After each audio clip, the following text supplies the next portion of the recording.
Kita punya trauma, entah itu fiktif, entah nyata, entah apalah. Kita punya trauma kasus Siti Jenar. Orang yang mendalami la ilaha illallah secara intensif, ya, entah itu disebut kalimat sodo, bosuluk, boseloko, mbah koros pokoknya. Orang yang memahami la ilaha illallah secara intensif, itu pasti menuju ilmu hakikat. Dan menuju ilmu hakikat pasti ngalami hakikat yang khoyali. Ini ruang nonton ini. Hakikat yang nopo? Khoyali. Dan hakikat yang khoyali ini mulai menipu. Ya, kalau sudah begitu ruwet. Misalnya ngeten ya. Ketika kulon moco diskusi ini utai perdebatan ini kali jago besi jenar. Saat itu ada Sunan Bonang juga. Kamu sujud pakai apa kali jaga? Ya pakai jasad.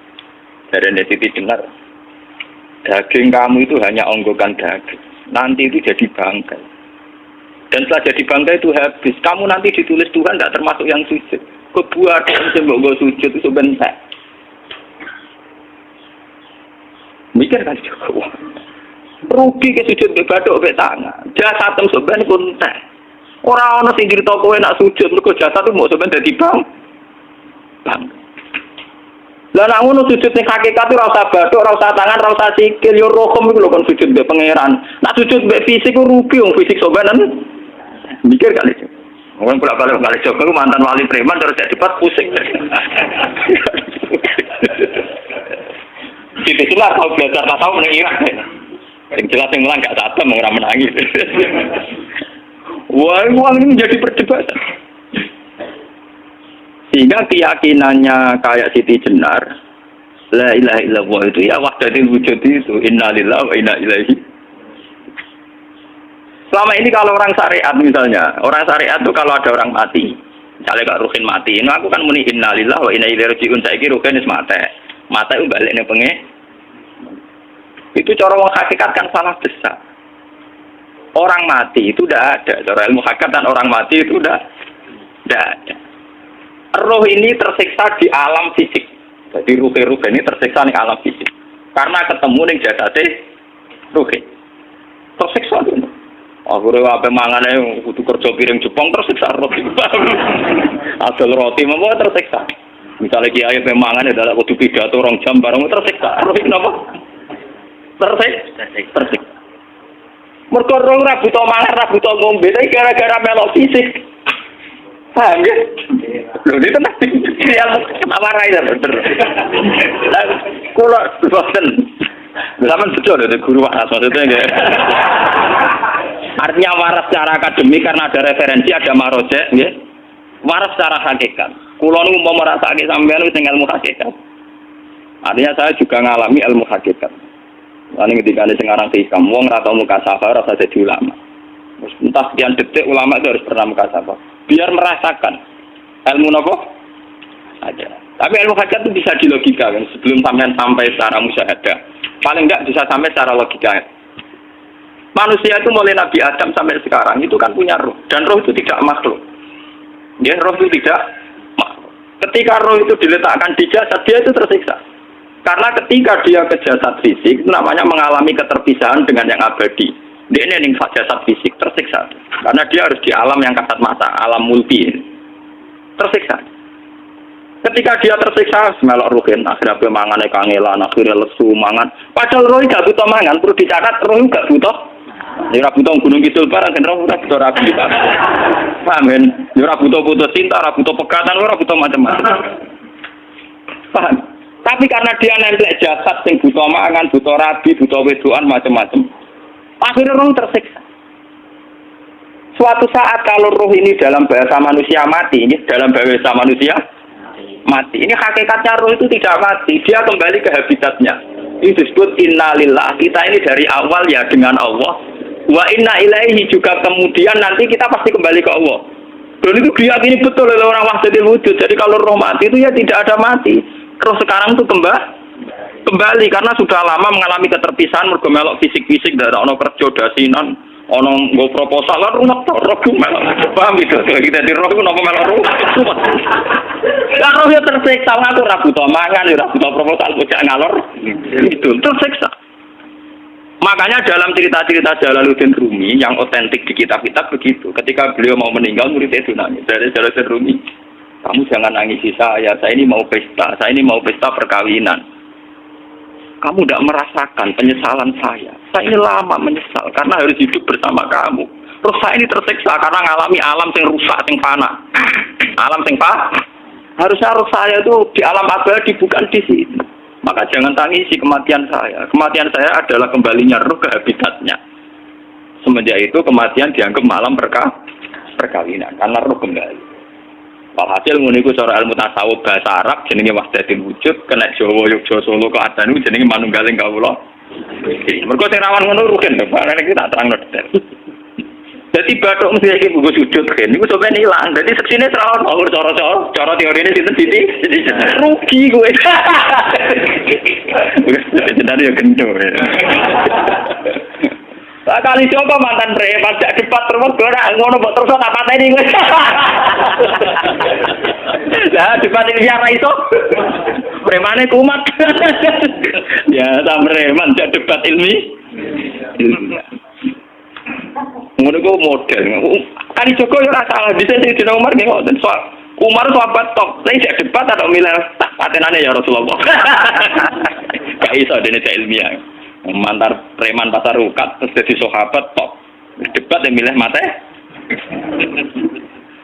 Ada wonten cerita wong Yahudi njaluk keputusan Nabi. Bareng wis diputusno Nabi cek mamang. Ndak tenang keputusane ngono dalam sengketa duniawi. Bariku takok ya Ali. Ya Ali, aku mau sowan ning Nabi Muhammad. Dikai keputusan tapi mamang cara kowe pilih. Sampai Ali dikai keputusan persis Kanjeng Nabi. Cek mamang neh takok Umar.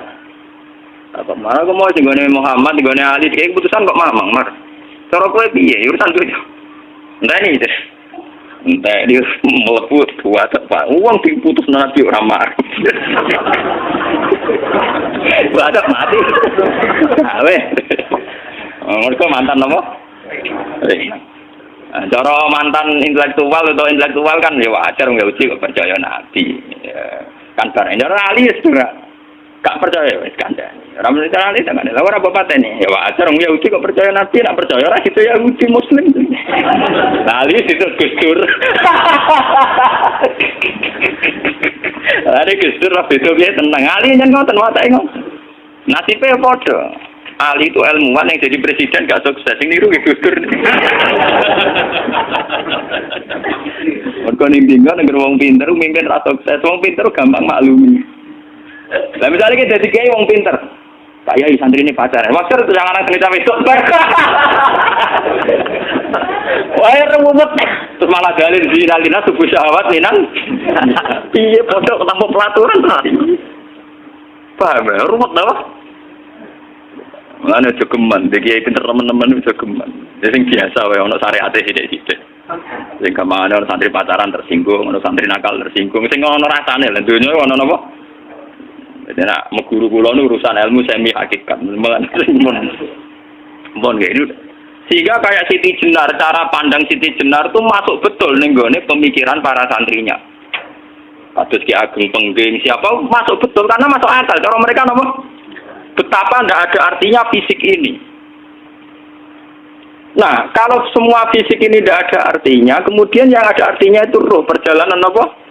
Perjalanan roh, sehingga diartikan inna lillah wa inna ilaihi raji'un. Inna sholati wa nusuki wa mahyaya wa mamati ku lillah. Lah kemudian sekarang sampean tak tanya misalnya ini latihan ilmu hakikat. Wa mahyaya lan penguripan ingsun. Kalau ingsun artinya fisik atau jasad, itu keliru besar karena jasad tidak pernah hidup. Yang hidup itu roh. Paham ya? Sekarang artinya wama mati itu apa? Kematian ingsun. Kalau roh itu tidak pernah mati, berarti kematian roh adalah keterpisahan dengan yang agung atau yang abadi. Dan semuanya itu lillahi rabbil alamin. Sehingga mereka mengatakan kematian itu satu pesta. Mulane kados Bilal ditakoi, ya Bilal, ketika murid-muridnya nangis berkape mati, Bilal ki seneng ae. Qadan nalqal akhibah Muhammadan wa qisbah. Ya nak mati malah seneng kok ketemu kekasihku. Sebab itu kematian tidak pernah jadi problem bagi mereka sing soleh, sing menembus ilmu hakikat. Paham? Tapi ilmu hakikat kayak ini itu yang diyakini Siti Jenar, diyakini Jalaluddin Rumi, diyakini para wali-wali wahdatul wujud. Dulu Syekh Husain Sinten Al-Halal. Itu kemudian melahirkan prahara syariat. Prahara apa? Syariat. Sebab itu Wali Songo, oke Siti Jenar benar dalam filosofinya, tapi harus dibunuh. Karena menjadi prahara syariat. Sama dengan yang dikatakan Nabi itu benar, tapi menjadi prahara syariat. Akhirnya disomasi oleh Umar radhiyallahu anhu. Jadi sebetulnya sama, pola-pola ceritanya sama. Intinya sebuah ilmu hakikat harus dikawal nopo syariat. Nggih kula bolak-balik. Contoh paling gampang wit pisang. Wong nak mangan gedang kulitnya tetap dibuang. Tapi umpama gedang dari awal ora usah kulit, ra sido dadi gedang. Paham nggih? Meskipun kon ape dipangan ya dibuang. Tapi kita tidak bisa membayangkan pisang dari awal tanpa nopo. Mbah kekeringan, mbah bosok, mbah ra sido dadi nopo? Pisang. Terus pentingnya syariat lagi begini gitu. Mulane penting ngaji wali-wali syariat sing pinter kados Sunan Kudus, kados Sunan Bonang. Andai kan tidak ada syariat itu dunia pun mesti rusak. Contoh paling gampang masalah pornografi, porno aksi. Itu jelas aja omongi ngono ibu ngakak-ngakak deh. Dari pangeran wis pirsa, kowe nang klambi pangeran ora tentara ya ora usah klambenan. Wong ora ono gunane. Kalau yang paling penting itu nazarullah, kenapa kowe klambenan barang? Wong kowe klambenan ora pangeran tetep pirsa. Nyatane si Jenar nak mulang nggih coba klambenan nang intine napa? Ini ada nabi Sunan Bonang. Nak kowe percaya kabeh nazarullah ora usah napa? Klambenan. Tetapi teori ora usah klambenan iki dienggo tenan. Mulane nek pas wiridan aliran sesat ciri utama. Ora klambenan tenan. Lah ruwet to. Lha iki tenan iki cerita. Iki pentingnya ngaji nggih. Ben sampean ngerti variasi riwayat kemudian kita orang syariat harus kayak apa, kemudian kenapa menjadi aliran wahdatul wujud. Nah terus kita ini ya, kita ini kan orang syariat. Memang kelemahan syariat itu akeh kok sampean-sampean siji mesti ra kramat. Modele ora di duwe bingung, rumet. Urip wong syariat lho apa? Dineng bojo wedi, dineng tangga wedi, pengaruhe menurun. Pancen orang syariat itu banyak kriminal tauhidnya itu memang jelas. Malah kiai-kiai fakir nak ketemu kiai-kiai sing setengah jadah pasti mergo iso nebak atine. Dene meriang ngono. Sing kiai ora tau salat keramat padahal ngambungan wong. Sing dina salat pas waktu kok ora tau keramat. Wong ape buah utang tanggane keramat apane? Sing kono ngawur-ngawur son-sowan pirang.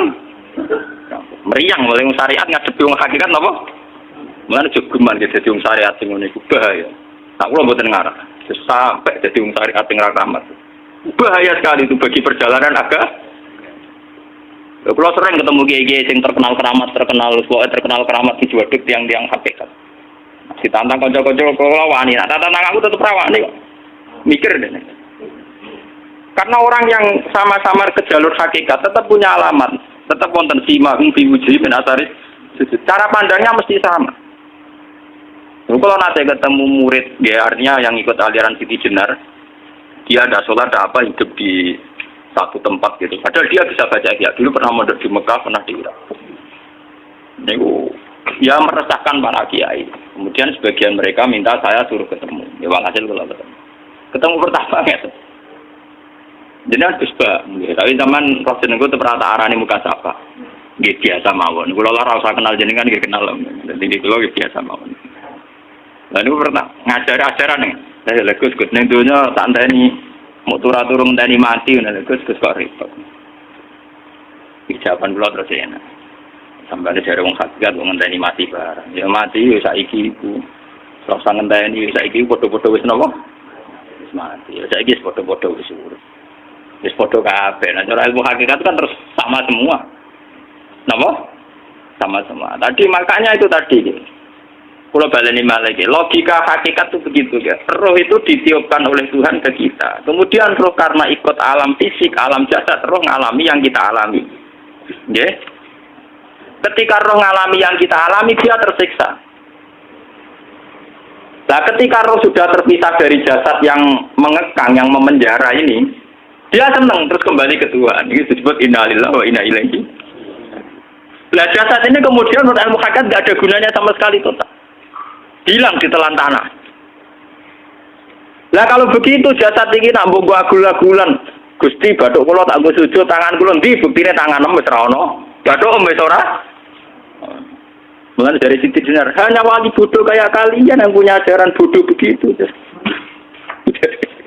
Malah rasupan terus. Mulane Sunan Kalijaga semangat kon mateni mergo tambah omongane glodro dindi.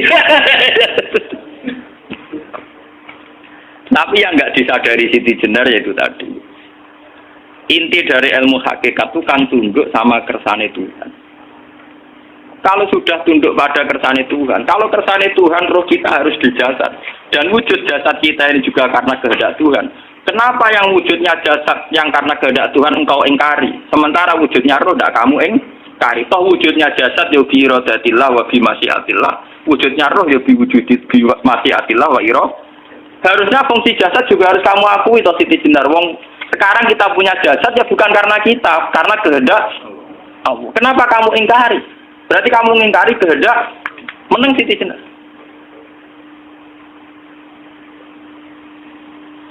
Makanya hakikat yang pertama saya itu pasti khayal. Nah, Siti Jenar itu hakikatnya baru yang sampai khayal itu. Jika dia tersesat. Sebetulnya kalau sudah hakikat beneran itu tidak perlu khayal begitu.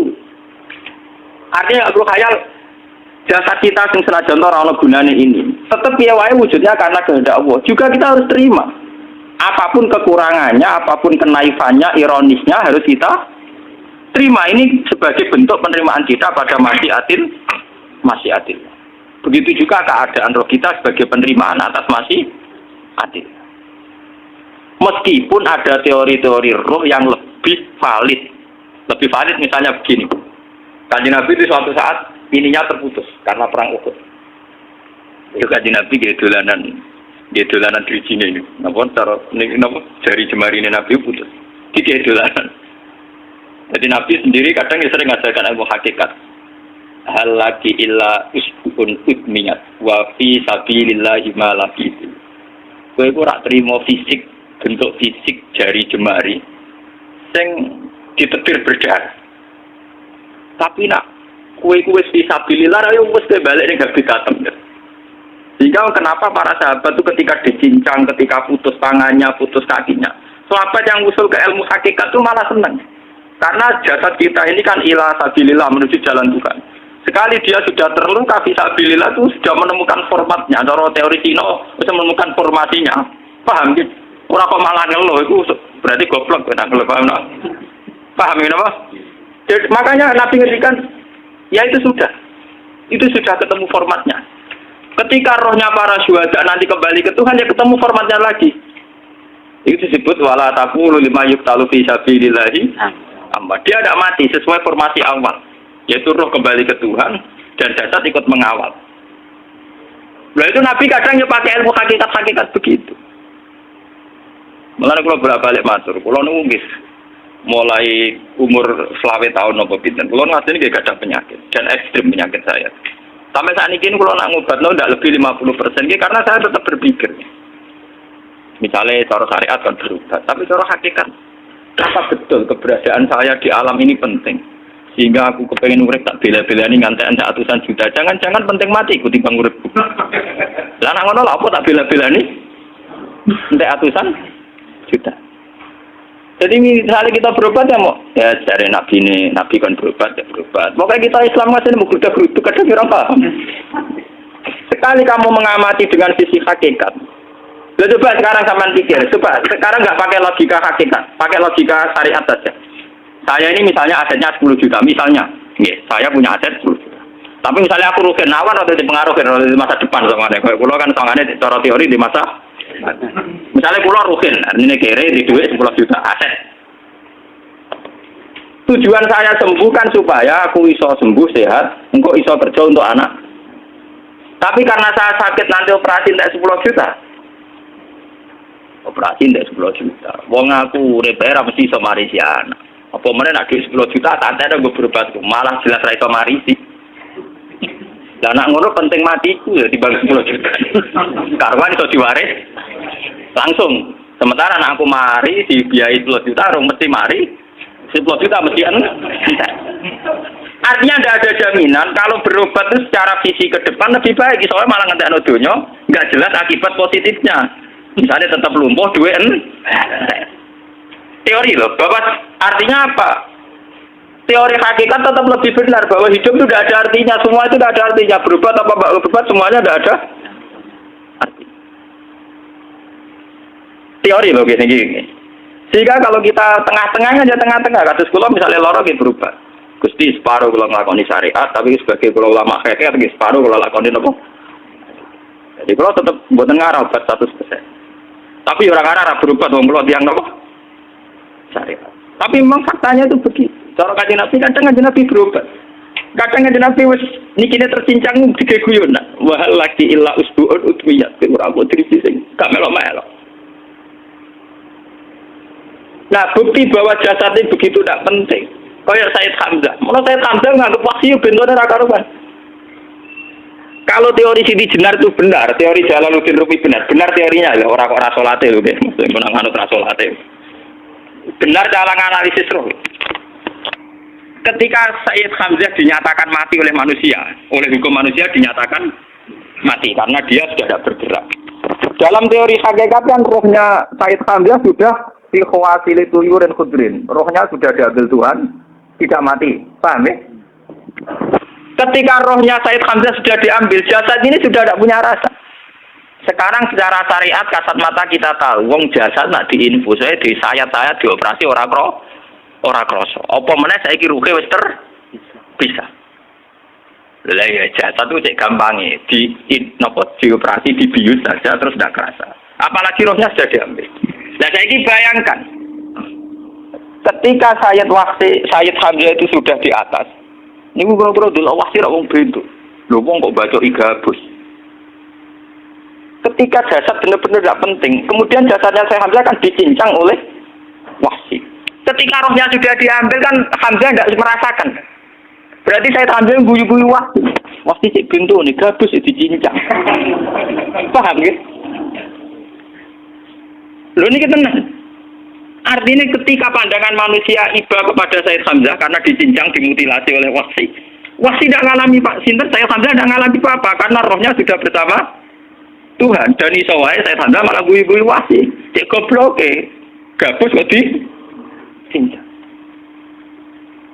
Lah nak ngono rak mirip, makanya dalam hal ini itu dalam teori roh itu sebetulnya Siti Jenar tidak sesat dalam teori roh. Tapi jangan katakan itu penemuannya Siti Jenar. Siti Jenar itu terlambat. Sebelum itu ada Husain Al-Khallas. Sebelum itu ada Jalaluddin Rumi. Sebelum itu juga ada sahabat, ada nabi. Cuma cara aplikasinya Siti Jenar melenceng. Jadi jangan katakan kok tak kampus-kampus. Itu pendapat Siti Jenar itu malah goblok meneng. Siti Jenar itu sanut, paham? Ini maksud apa? Wes anut. Nah, teori yang sama terjadi pada Yesus Kristus. Ketika Yesus misalnya secara lahir dicincang, dimutilasi, diapakan oleh orang Yahudi, sebetulnya rohnya dia sudah bersama Tuhan, kembali ke Tuhan Bapa, nah cara Kristen.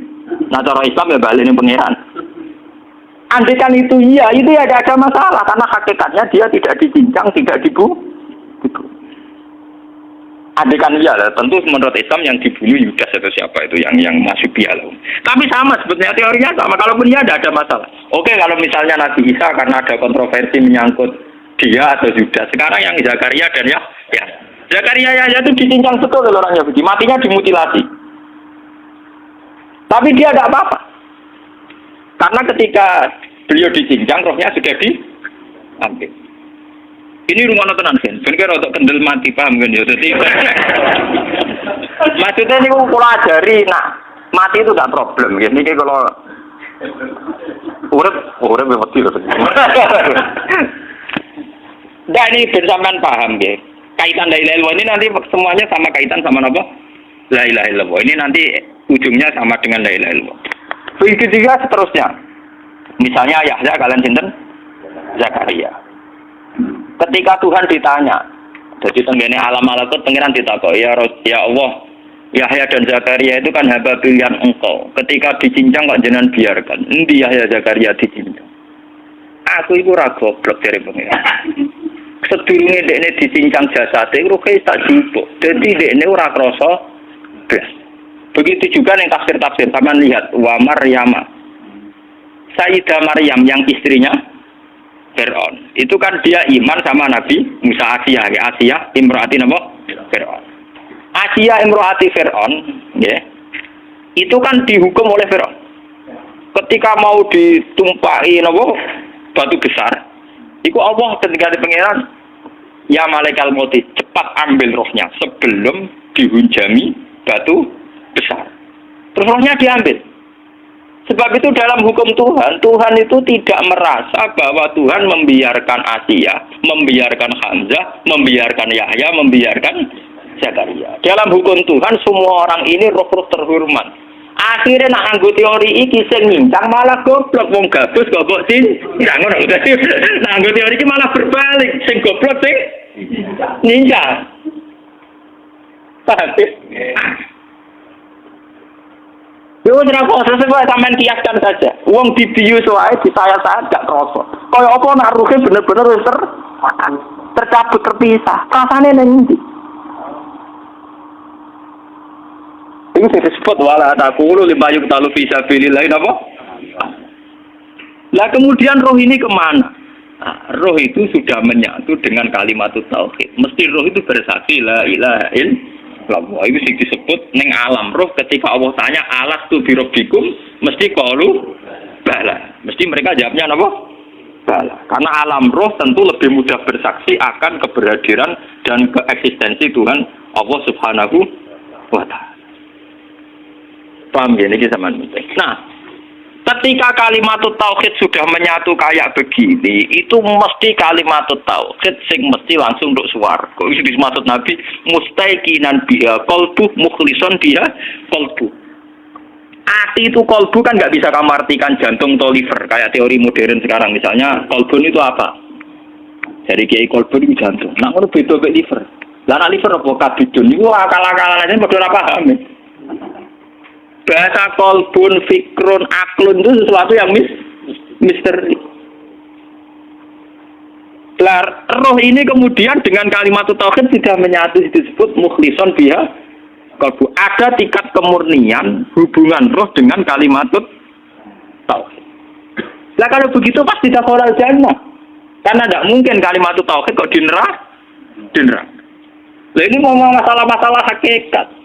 Wong sing gak tahu petualangan hakikat, momennya sing sering bingung bakas duit, bayar kredit, utang jatuh tempo. Ora usah melok mikir, utak semua sentak mikir duit.